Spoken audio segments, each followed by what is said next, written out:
Math और math में पढ़ेंगे संख्या। और संख्या जो है ये कक्षा 10 का जो है ये पहला पाठ है। और पहला पाठ में जो हम पढ़ेंगे वास्तविक संख्या, तो उसी का एक भाग है। तो पहले हम संख्याओं के बारे में पहले कुछ पिछली जानकारी हम इकट्ठा करेंगे, उसके बाद फिर हम पढ़ना स्टार्ट करेंगे। तो संख्या है, तो सबसे पहले हम लोग देखेंगे कि संख्या किसे कहते हैं, संख्या की परिभाषा। पहली जो है संख्या की परिभाषा हम पढ़ेंगे, उसके बाद फिर संख्याओं के बारे में जो इतनी सारी संख्या दी गई है, वास्तविक संख्या और काल्पनिक संख्या, फिर इन दोनों को हम वास्तविक संख्या के बारे में पूरा डिटेल में पढ़ेंगे। लेकिन सबसे पहले हम लोग संख्या के बारे में जानेंगे। तो संख्या की जो परिभाषा है, तो वे गणितीय वस्तुएं जिनका उपयोग हम गिनने, मापने और नामकरण करने के लिए करते हैं, उसे हम संख्या कहते हैं। जैसे संख्या, मान लीजिए हमारे आसपास कोई भी वस्तु हो, उसको गिनने के लिए हम किसी संख्या का, किसी नामकरण करने के लिए किसी जो चीज़ का इस्तेमाल करते हैं, वही संख्या है। तो संख्या जैसे हमारे जो आसपास जितनी भी वस्तुएं दिख रही हैं, उसको हमें गिनना है, तो गिनने के लिए हम जिसका उपयोग करेंगे उसी को हम संख्या कहेंगे। जैसे हमारे प्रकृति में आसपास जो पेड़ हैं, पौधे हैं, मनुष्य है, जानवर है, उसको हमको गिनना है, तो हम किसी न किसी सांकेतिक भाषा का इस्तेमाल करेंगे। तो जैसे गिनना हुआ, तो जैसे 1, 2, 3, 4 ये संख्या अनंत तक जाती है, तो ही सब मिला जुला के संख्या कहलाती है। तो संख्या के जो भाग है उसको हम सबसे पहले दो भागों में बांटेंगे। सबसे पहला है वास्तविक संख्या और दूसरा काल्पनिक संख्या। तो हम यहाँ तो सबसे पहले वास्तविक संख्या ही पढ़ेंगे। ये जो दूसरा है काल्पनिक संख्या, ये हमारे लिए नहीं है, लेकिन फिर भी हम इसके बारे में लास्ट में कुछ जानकारी हम लोग इकट्ठा करेंगे कि मतलब काल्पनिक संख्या किसे कहते हैं। तो आइए हम सबसे पहले देखते हैं वास्तविक संख्या। वास्तविक संख्या यानी जितनी भी संख्याएं हम अपने जीवन में पढ़ते हैं, वो सब की सब वास्तविक संख्या है। यानी जिसका कुछ न कुछ मान निकाला जा सकता है, उसे हम वास्तविक संख्या कहते हैं। जिसका कुछ न कुछ मान निकाला जा सके, मतलब या तो पूर्ण हो या अपूर्ण हो, लेकिन कुछ न कुछ मान तो निकलना ही चाहिए, उसे हम वास्तविक संख्या कहते हैं। तो वास्तविक संख्या के जो भाग हैं, तो सबसे पहली जो है ये प्राकृतिक संख्या। प्राकृतिक संख्या के बारे में अगर कहा जाए, तो ऐसी संख्या जो 1 से शुरू होकर अनंत तक जाती हो, जैसे 1, 2, 3, 4 डॉट डॉट डॉट करके अनंत तक जाती हो, उसे हम प्राकृतिक संख्या कहते हैं। प्राकृतिक संख्या यानी 1 से शुरू होकर जो अनंत तक जाती है, उसे हम प्राकृतिक संख्या कहते हैं। अब बात आती है पूर्ण संख्या की। पूर्ण संख्या वो है जो 0 से शुरू होकर अनंत तक जाती हो, उसे हम पूर्ण संख्या कहते हैं। यानी 0, 1, 2, 3, 4 यानी अनंत तक जा रही है, तो उसे हम पूर्ण संख्या कहते हैं। अब देखिए, प्राकृतिक संख्या और पूर्ण संख्या में इतना फर्क है। प्राकृतिक संख्या 1 से शुरू होती है, लेकिन जो पूर्ण संख्या वो 0 से शुरू होती है। 0 से शुरू होकर वो अनंत तक जाती है, वो पूर्ण संख्या कहलाती है। और प्राकृतिक संख्या 1 से शुरू होती है। इस दोनों में यही डिफरेंस है कि प्राकृतिक संख्या 1 से शुरू होती है और पूर्ण संख्या 0 से शुरू होकर अनंत तक जाती है, तो ये पूर्ण संख्या कहलाती है। अब अगला बारी आया पूर्णांक संख्या। पूर्णांक संख्या में यानी वो सभी संख्याएं सम्मिलित हो जाती हैं, जैसे जो धनात्मक संख्या है, ऋणात्मक संख्या है और शून्य संख्या, यानी तीनों संख्याओं का जो समूह है, उसे हम पूर्णांक संख्या कहते हैं। तो इसको अगर हमको निकालना पड़े, लिखने के लिए हम लिख देंगे 0 बीच में लिखेंगे। उसके बाद दाहिनी साइड हम जाएंगे तो 1, 2, 3, 4 ये अनंत तक जाएगी। और बाएं तरफ माइनस में चलेगी संख्याएं, -1, -2, -3 और ये अनंत तक जाएंगी। यानी ये धनात्मक संख्या है, ये ऋणात्मक संख्या और ये 0, यानी तीनों संख्या मिला के जो संख्या बनती है उसे हम पूर्णांक संख्या कहते हैं। पूर्णांक संख्या में तीनों संख्या धनात्मक, ऋणात्मक और शून्य को, तीनों संख्याओं सहित संख्याओं को जो हम क्या कहेंगे, पूर्णांक संख्या कहेंगे। जैसे यहाँ ऊपर प्राकृतिक संख्या में 1 से शुरू होकर अनंत तक जा रही थी, पूर्ण संख्या में 0 से शुरू होकर अनंत तक जा रही थी। और पूर्णांक संख्या में धनात्मक संख्या, ऋणात्मक संख्या और शून्य तीनों संख्या को मिलाकर जब हम संख्या को निरूपित करते हैं, तो उसको हम पूर्णांक संख्या कहते हैं। आइए अब इसी के आगे हम चलते हैं। तो सम संख्या। सम संख्या यानी ऐसी संख्या जो 2 से पूरी पूरी विभाजित हो जाए उसे हम सम संख्या कहते हैं। तो यानी 2 से वो पूरी पूरी विभाजित हो, यानी कोई भी संख्या जो 2 से पूरी पूरी तरह विभाजित हो जाएगी उसे हम सम संख्या कहेंगे। तो सम संख्या जैसे 2, 4, 6, 8 इसी प्रकार ये अनंत तक चली जाएंगी। यानी 2, 4, 6, 8 ये सारी क्या है, 8, 10, 12, 14, 16, 18 अनंत तक ये संख्याएं जाएंगी, उसे हम सम संख्या कहेंगे।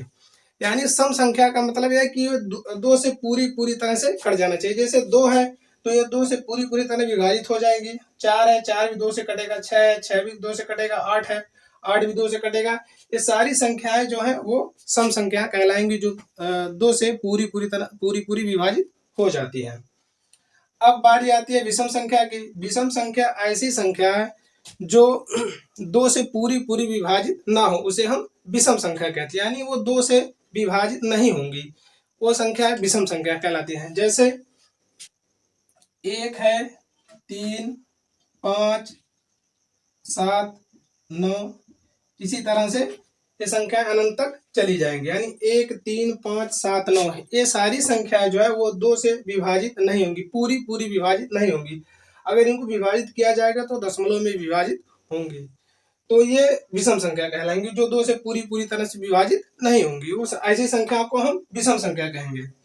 अब बारी आती है अभाज्य संख्या। अभाज्य संख्या या ऋण संख्या, यानी अभाज्य संख्या को हम ऋण संख्या भी कहते हैं। तो ऐसी संख्याएं जो या तो स्वयं और या एक से विभाजित हो उसे हम अभाज्य संख्या कहते हैं। यानी वो अभाज्य संख्या सिर्फ दो ही से, या तो एक से या तो स्वयं से विभाजित होंगी, तो ऐसी संख्या को हम क्या कहेंगे, अभाज्य संख्या या ऋण संख्या कहेंगे। तो जो ऐसी संख्या जो एक तथा स्वयं के अतिरिक्त किसी भी संख्या से मतलब कटे ना, उसे हम अभाज्य संख्या कहेंगे। तो ये हो गया। और ऐसी संख्या, इसको लिख लेते हैं हम, ऐसी संख्या जो एक या स्वयं के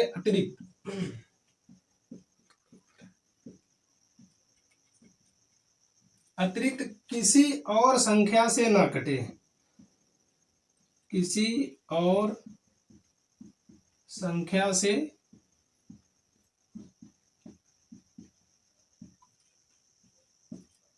न कटे, ऐसी संख्या को हम अभाज्य संख्या या ऋण संख्या कहेंगे।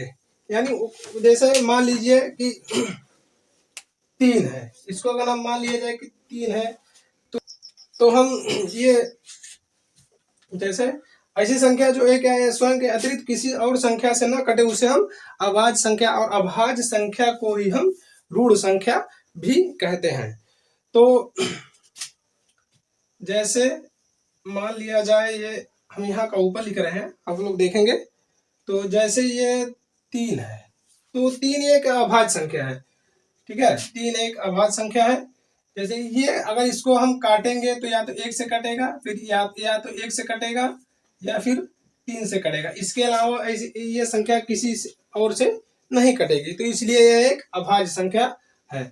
तो यानी ऐसी संख्या जिसको जो एक या स्वयं के अतिरिक्त किसी और संख्या से ना कटे वो अभाज्य संख्या, और अभाज्य संख्या को ही हम ऋण संख्या कहते हैं। तो अगली संख्या हम लिखेंगे भाज्य संख्या। अगला संख्या हम पढ़ेंगे भाज्य संख्या। भाज्य संख्या किसे कहते हैं इसके बारे में हम पढ़ेंगे। तो अभाज्य संख्या हो गया, उसके बाद पढ़ेंगे हम भाज्य संख्या। भाज्य संख्या को हम संयुक्त संख्या भी कहते हैं। तो जैसे भाज्य संख्या का अगर हम परिभाषा देखें तो वे संख्या जो स्वयं और एक के अतिरिक्त किसी अन्य संख्या से भी पूर्णतः विभाजित हो जाती है, तो उसे हम भाज्य संख्या कहते हैं। यानी वो एक और स्वयं के अतिरिक्त किसी और एक संख्या से, यानी एक से अधिक संख्या भी हो सकती है, अगर उससे वो पूर्णतः विभाजित हो जाए तो ऐसी संख्या को हम भाज्य संख्या कहते हैं। और भाज्य संख्या को दूसरे शब्दों में हम संयुक्त संख्या भी कहते हैं। तो ये जैसे वे मतलब ऐसी संख्या जो एक और स्वयं के अतिरिक्त, यानी वो दो संख्याओं से अधिक संख्या से विभाजित हो जाए, यानी पूरी विभाजित हो जाए, तो वो संख्या मतलब भाज्य संख्या कहलाती है। जैसे जैसे 4 हो गया, 6 हो गया, 8 हो गया, और ये संख्याएं भाज्य संख्या है। जैसे ये संख्या एक से भी मतलब अगर इसको देखा जाए तो जैसे 4 है तो 4 का अगर हम गुणनखंड करें तो ये 1 से भी हो जाएगा, 2 से हो जाएगा, 4 से भी हो जाएगा। यानी ये पूरा पूरा 1 से भी विभाजित हो जाएगा, 2 से भी, और 4 से ये संख्या पूरी पूरी विभाजित हो जाएगी। तो 4 एक भाज्य संख्या है। अब हम बात कर लेते हैं कि सबसे मतलब सबसे छोटी जो भाज्य संख्या है वो कौन सी संख्या है। तो हम देखेंगे जो सबसे छोटी भाज्य संख्या है वो 4 है। 4 सबसे छोटी भाज्य संख्या है, यानी इसे अगर 2 को कहा जाए तो 2 एक भाज्य संख्या नहीं है, क्योंकि वो 2 है, 2 सिर्फ या तो 1 से कटेगा या तो फिर 2 से कटेगा। तो यानी इसका यानी 2 से अधिक, यानी एक और स्वयं के मतलब एक और स्वयं के अतिरिक्त जो संख्या कटेगी वो भाज्य संख्या कहलाएगी। तो जो सबसे छोटी संख्या मतलब छोटी भाज्य संख्या और सबसे छोटी भाज्य संख्या को हम 4 के रूप में देखते हैं। अगला संख्या आ गया है सह अभाज्य संख्या, यानी इसको अंग्रेजी में कहेंगे को प्राइम नंबर। तो यानी उसकी इसकी परिभाषा देखा जाए तो 2 या 2 से अधिक संख्याओं के बीच अधिकतम उभयनिष्ठ 1 हो तो वे संख्याएं सह अभाज्य कहलाती हैं। यानी ऐसी संख्याएं जिनके बीच यानी एक उभयनिष्ठ हो उसे हम कहेंगे सह अभाज्य संख्या कहते हैं। अगर दूसरे शब्दों में देखा जाए तो कहा जाएगा यानी कम से कम 2 अभाज्य संख्या ऐसा जिसका महत्तम समापवर्तक 1 होना चाहिए। यानी 2 संख्या अगर हम लेते हैं तो उनका महत्तम समापवर्तक सिर्फ और सिर्फ 1 होना चाहिए, उसी संख्या को हम सहअभाज्य संख्या कहते हैं। या दोनों के बीच का जो डिफरेंस है उभयनिष्ठ है, अधिकतम 1 ही होना चाहिए, उसे हम सहअभाज्य संख्या यानी को प्राइम नंबर कहते हैं। इसका उदाहरण है जैसे 2, 3, और दूसरी संख्या जैसे इस 2 और 3 के बीच में एक उभयनिष्ठ संख्या है। और उसके बाद होगा जैसे 3 और 4, 3 और 4, ऐसे बहुत सारे उदाहरण हैं। तो जैसे 2 और 3 में यानी ये भी एक अभाज्य संख्या है और 3 भी एक अभाज्य संख्या है, और इनके बीच की अधिकतम जो दूरी है वो 1 है। और देखिए 3 एक अभाज्य संख्या है और 4 भी, तो इनके बीच की दूरी क्या है, वो मिनिमम 1 ही है, यानी उभयनिष्ठ इनके बीच 1 ही है। तो इसको हम क्या कहेंगे, सहअभाज्य संख्या कहेंगे। तो आज हम लोग इतना पढ़े हैं और इन सब को मिला के हम जो कहेंगे पूर्णांक संख्या, यानी ये सब पूर्ण संख्या है।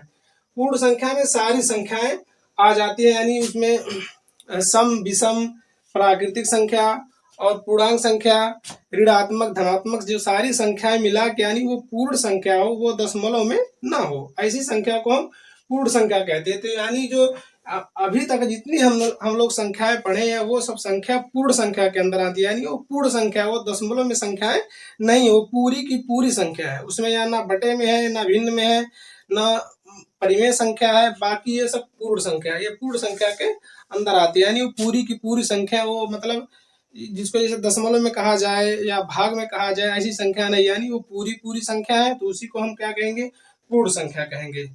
तो बच्चों आज के लिए इतना ही, और बाकी सीखेंगे हम कल। ठीक है, धन्यवाद। ठीक है बच्चों, तो आज हमने इतना सीखा है, और अगर आपको वीडियो अच्छा लगे तो हमारे चैनल को सब्सक्राइब करिए और लाइक शेयर कमेंट करते रहिए। आप लोगों का बहुत बहुत धन्यवाद।